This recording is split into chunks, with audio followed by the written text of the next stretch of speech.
মুখ্যমন্ত্রী মমতা ব্যানার্জি আর কতবার এক ফালতু কথা বলে, এক মিথ্যে কথা বলে একই রকমভাবে লোককে ঠকাবেন। মানুষ ঠকে ঠকে ক্লান্ত হয়ে গেছে, আর আপনার কাছে ঠকতে অস্বীকার করছেন। আপনি লোক ঠকিয়ে ক্লান্ত হচ্ছেন না।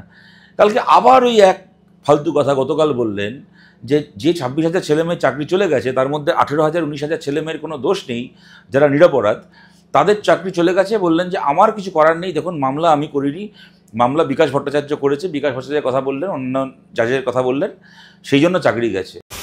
চাকরিগুলো কিন্তু আমাদের জন্য যায়নি, চাকরিগুলো যাদের যাবার পথে দাঁড়িয়েছে সেটার জন্য দায়ী যারা, আমি তাদের বলবো এটা না করলেই পারতেন। আচ্ছা, মামলা আপনি করেননি, চুরিটা কে করেছিল? মামলা বিকাশ ভট্টাচার্য করেছিলেন। বিকাশ ভট্টাচার্য মামলা করেছিলেন, ওনার নিজের জন্য করেননি। এমন নয় যে উনি এসএসসির পরীক্ষায় বসেছিলেন, ওনার চাকরিটা পাওয়ার কথা ছিল, ওনার চাকরিকেও চুরি করে নিয়েছে বলে উনি তার হয়ে মামলা, তিনি সেই জন্য মামলা করতে গেছেন যাতে চাকরিটা উনি পান। লক্ষ লক্ষ ছেলেমেয়ে প্রতারিত হয়েছিল, যাদের চাকরি পাওয়ার কথা ছিল। আপনি এবং আপনার দলের চোরগুলো তাদের সেই চাকরিকে বিক্রি করেছে। বিক্রি করার ফলে যেটা হয়েছে, সেই ছেলেমেয়েগুলো আদালতে গেছে। বিকাশ ভট্টাচার্য কলকাতা হাইকোর্টের অসংখ্য উকিলের মধ্যে একজন উকিল। উনি মামলা না করলে আর একজন করতেন, আর একজন না করলে অন্য একজন করতেন, কেউ না কেউ মামলাটা করতেন। যার যে রায়টা দিয়েছেন, বিকাশ ভট্টাচার্যের মুখ থেকে রায়টা দেননি। ওনার জায়গায় রাম শ্যাম যদু মধু যেই মামলাটা করতেন না কেন, ন্যায্যতা যদি মামলাকারীদের পক্ষে থাকতো, তাহলে রায়টা তাই হতো যে রায় এক্ষেত্রে হয়েছে।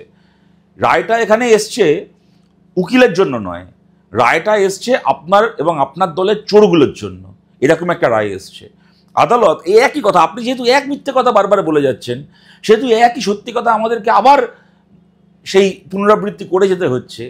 যে 4 বছরের ওপর হাইকোর্ট এবং সুপ্রিম কোর্ট আপনার কাছে, আপনার এসএসসির কাছে জানতে চেয়েছে, তালিকা চেয়েছে, সেগ্রিগেটেড লিস্ট চেয়েছে, দুধ এবং জলকে আলাদা করতে বলেছে, চাল এবং কাকড়কে আলাদা করতে বলেছে। আপনারা করতে অস্বীকার করেছেন। তার কারণটা হচ্ছে, টাকা নিয়ে যাদের কাছে চাকরি বিক্রি করেছেন, এখন তাদের চাকরিকে যে করে হোক আপনাদেরকে রক্ষা করতে হবে। আপনি, আপনার এসএসসি, আপনার শিক্ষা দপ্তর, তারা সেগ্রিগেটেড লিস্ট দেয়নি। সেই কারণে একটা সময় গিয়ে আদালত একটা রায় দিয়েছে। এটা ঘটনা যে যিনি সেই সময় বিচারপতি ছিলেন, অভিজিৎ গাঙ্গুলি, তিনি পরবর্তীকালে বিজেপি জয়েন করেন। আমরাও তার বিরোধী, আমরা রাজনৈতিকভাবে তার বিরোধী। উনি যেভাবে জুডিশিয়ারিকে আন্ডারমাইন করে মাঝপথে একাধিক মামলা চলাকালীন মাঝপথে ছেড়ে চলে গেলেন রাজনীতি করতে, তার সমালোচনা আমরা সবাই করেছি। কিন্তু ডিসপ্যাশনেটলি বললে, খুব খুব মানে যাকে বলে সৎভাবে, অবজেক্টিভলি দেখতে গেলে, এইটা আমাদেরকে স্বীকার করতেই হবে যে অভিজিৎ গাঙ্গুলি যে রায়টা দিয়েছিলেন, উনি বিজেপিতে যান, উনি তৃণমূলে যান, উনি যেখানে যান না কেন, পরবর্তীকালে সেই একই রায় ডিভিশন বেঞ্চও তারা একই সেই রায়ে শিলমোহর দিয়েছে। সেই রায় যখন সুপ্রিম কোর্টের কাছে গেছে, অভিজিৎ গাঙ্গুলির দেওয়া সেই রায়টাকে সুপ্রিম কোর্টে শিলমোহর দিয়েছে। অতএব অভিজিৎ গাঙ্গুলি দল পাল্টে গিয়ে অন্য একটা দলে যোগ দিয়ে থাকলেও ওনার রায়টা যে বেআইনি ছিল, এটা ডিভিশন বেঞ্চের বিচারপতিরাও মনে করেননি, এটা সুপ্রিম কোর্টের বিচারপতিরাও মনে করেননি।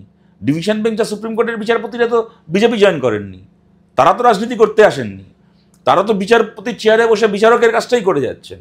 তারাও মনে করেননি যে রায়টার মধ্যে কোনো অন্যায্যতা আছে। তার কারণটা হচ্ছে, আপনি এবং আপনার দলের চোরগুলো এমন পরিস্থিতি তৈরি করেছে, এবং আপনি মুখ্যমন্ত্রী হয়ে লোকে আপনাকে এত সম্মান করেছে, এত কিছু আপনাকে সমর্থন দিয়েছে, এত কিছু দিয়েছে আপনাকে, তারপরও কতগুলো চোরকে বাঁচানোর জন্য আপনি, মমতা ব্যানার্জি, কিছুতে এই 18,000 19,000 ছেলে মেয়ে যাদের ওপর এত বড় অন্যায় হয়ে গেল, তারা কোনো দোষ করেনি, পড়াশুনো করে পরিশ্রম করে চাকরি দিয়েছে, মেধার ভিত্তিতে চাকরি পেয়েছে, আজকে তারা কাজ হারিয়ে রাস্তায় বসে আছে।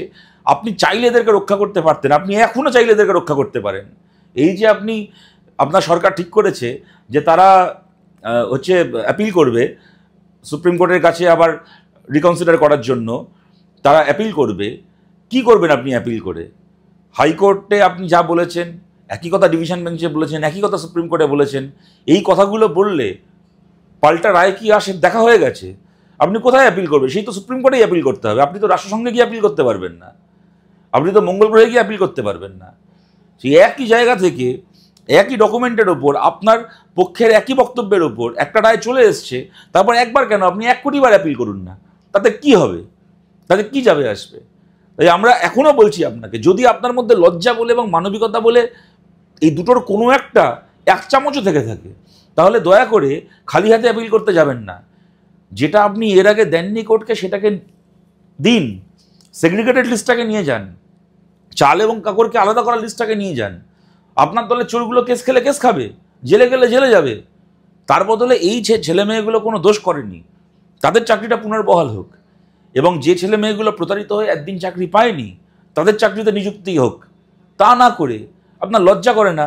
আপনি এক ফালতু কথা বারবার করে বলে নিজের চুরি, নিজের জোর চুরি, নিজের জালিয়াতি ঢাকবেন আপনি ভেবেছেন? আপনার আর কবে লজ্জা হবে? আপনার আর কী করলে লজ্জা হবে? আপনি এখানে বড় বড় কথা বলছেন, আপনি নাকি ধোয়া তুলসী পাতা, আপনি কিছু জানেন না। এর আগের বার যখন ছেলে মেয়েগুলো বিক্ষোভ দেখিয়েছিল কসবায় ডিআই অফিসে, পশুর মতো মেরেছিলেন, তখন আপনি বলেছিলেন যে আমি কলকাতায় নেই, কলকাতায় থাকলে 2 মিনিটে ব্যাপারটাকে আমি সামলে দিতাম। এবার কি হলো? সল্টলেকে যেদিন ছেলে মেয়েগুলোকে মারা হলো, অমানুষের মতো মারা হলো, দরদর করে রক্ত বেরোচ্ছে, সারা শরীর রক্তে ভেসে যাচ্ছে, কতগুলো পুলিশ মিলে মেয়েদেরকে মারছে, যখন এই দৃশ্যগুলো আমরা দেখছি, আপনি তখন তো ভালো মতো কলকাতায় রয়েছেন। আগের বার কসবায় মার খাওয়ার পরে বলেছিলেন কলকাতায় আমি থাকলে জগৎ উদ্ধার করে দিতাম। এইবার কেন আপনি কলকাতায় থাকা অবস্থায় ছেলে মেয়েগুলোকে এইভাবে বিকাশ ভবনের সামনে মারা হলো? যখন চুরি হচ্ছিল আপনি কলকাতায় ছিলেন না? 5 বছর ধরে 6 বছর ধরে যখন আপনার দলের পোষা চোরগুলো চুরি করে আপনাকে কাটমানি পাঠাচ্ছিল, আপনি তখন কলকাতায় ছিলেন না? আপনি ধোয়া তুলসী পাতা হয়ে গেলেন। আপনি এখন বলছেন যে আপনি কিছু জানতেন না, সব চুরি করেছে চোরগুলো আর মামলা করেছে বিকাশ ভট্টাচার্য, রায় দিয়েছেন অভিজিৎ গাঙ্গুলি, আপনি মাঝখান থেকে ধোয়া তুলসী পাতা। লজ্জা পান মমতা ব্যানার্জি, এবার একটু লজ্জা পান। আর লজ্জা যদি এখনও না পেয়ে থাকেন, এখনও যদি লোককে ভেবে থাকেন যে লোককে আপনি বোকা বানাবেন, তাহলে আসুন আমরা একবার করে শুনি, সেই সঙ্গে আপনিও একবার শুনে নিন। আপনার দলের কি সাধারণ সম্পাদক না কি আছেন, আপনার দলের নাকি প্রধান মুখপাত্র কুণাল ঘোষ নিজে ইন্টারভিউতে নিজে বলেছিলেন যে দল সব জানতো, আপনারা সব জানতেন পার্থ চ্যাটার্জি যে চুরি করছে, পার্থ চ্যাটার্জি যে টাকা খেয়ে চাকরি বিক্রি করছে, আপনারা সব জানতেন, আপনার দল সব জানতো। জেনে শুনে আপনারা চুরি করিয়েছেন। আপনার দলের প্রাক্তন সাংসদ, আপনার দলের টেলিভিশনের মুখ, আপনার দলের সাধারণ সম্পাদক, প্রধান মুখপাত্র, সে নিজে মুখে যে কথাগুলো বলেছিল আমরা আরেকবার শুনছি, বাংলার মানুষ আরেকবার শুনছে। আপনার লজ্জা থাকলে আপনিও চুপি চুপি আরেকবার শুনে নিন। পার্থ চট্টোপাধ্যায় যেই গন্ডগোলটায় যুক্ত, এটা দলের কাছে অনেক আগে থেকে খবর ছিল। বলছো কি? পার্থ চট্টোপাধ্যায় তিনি বা তার নাম করে কেউ কেউ টাকা তুলছেন, এটা তার অনেক আগে থেকে এটা দলের কাছে খবর ছিল। এটা 2021-এর ভোটের আগে থেকে খবর ছিল। সেই কারণেই মূলত পার্থ চট্টোপাধ্যায়কে শিক্ষা দপ্তর থেকে দেওয়া হয়নি, এবং সেই কারণে পার্থ চট্টোপাধ্যায় ক্ষিপ্ত হয়ে গেছিলেন। কিন্তু এই ঘটনাগুলো দল তাহলে বাড়তে দিল কেন? এই যে না, তুমি এখনো যা বলেছো সেটাই যথেষ্ট। তার কারণ হচ্ছে এই এত বড় শিক্ষা দুর্নীতি, যার জন্য আজকে 26,000 ছেলে মেয়ের চাকরি চলে গেছে, এত বড় শিক্ষা দুর্নীতি যার পেছনে কয়েকশো কোটি টাকার লেনদেন হয়েছে, সেই খবর আগাম দলের কাছে ছিল, এবং 2021-এর নির্বাচনের আগে থেকে তো মারাত্মক। আমি তোমার আর একটা কথা বলছি, নামটা বলবো না। আমি তখন জেলে বসে আছি, প্রেসিডেন্সি জেলে। বেশ। এক অফিসার আর একজন মানে অর্ডারকে নিয়ে এলেন। তো অর্ডারকে নিয়ে এলেন কি না, শিক্ষকের চাকরি হচ্ছে, কুণালবাবু একটা হেল্প করে দিতে হবে। তৃণমূলের এক নামকরা নেতা 7.5 লক্ষ টাকা চেয়েছেন, আমি 5 লাখ জোগাড় করতে পেরেছি আমার আত্মীয়। আপনি যদি একটা চিরকুট লিখে দেন তাহলে যদি বাকিটা মকুব করে দেয়, ঘুষের যদি ডিসকাউন্ট হয়, কারণ আমি কোনোভাবে আর টাকাটা জোগাড় করতে পারছি না। তার মানে সেই লোক এখনো গরাদের বাইরে আছে। তিনি পার্থ চট্টোপাধ্যায় নন, তিনি মহা দাপটের সঙ্গে ঘুরে বেড়াচ্ছেন এবং প্রবল প্রতাপে ঘুরে বেড়াচ্ছেন।